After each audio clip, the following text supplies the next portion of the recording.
ঘরে আর মশা মাছি পোকামাকড় কিছুই থাকবে না। নমস্কার বন্ধুরা, আজ আপনাদেরকে দেখাবো বাড়িতে আমরা সাধারণত পুজোর সময় কর্পূর জ্বালাই। এটা আমি অ্যামাজন থেকে কিনেছি।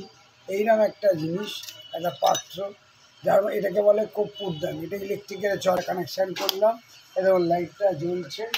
অল্প মাত্র কর্পূর দেবো, দেখুন অল্প একটু কর্পূরের মধ্যে আমি দিয়ে দিচ্ছি। বাষ্প উঠলে কী হবে, ঘরের মধ্যে কোনো মশা মাছি কিছুই থাকতে মনে বাস্তুশাস্ত্র অনুযায়ী বলে যে কর্পূরের গন্ধ যদি নেগেটিভ এনার্জি আসতে পারে না, সবসময় ঘরে পজিটিভ এনার্জি বিরাজ করে।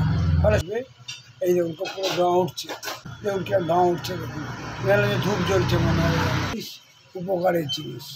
আমি এখানে ভিডিওটা শেষ করছি। আপনারা সবাই ভালো থাকবেন, সুস্থ থাকবেন, এবং লোকনাথ হোম অনলাইন সার্ভিস সেন্টারের তরফ থেকে আপনাদেরকে নমস্কার জানাই। নমস্কার।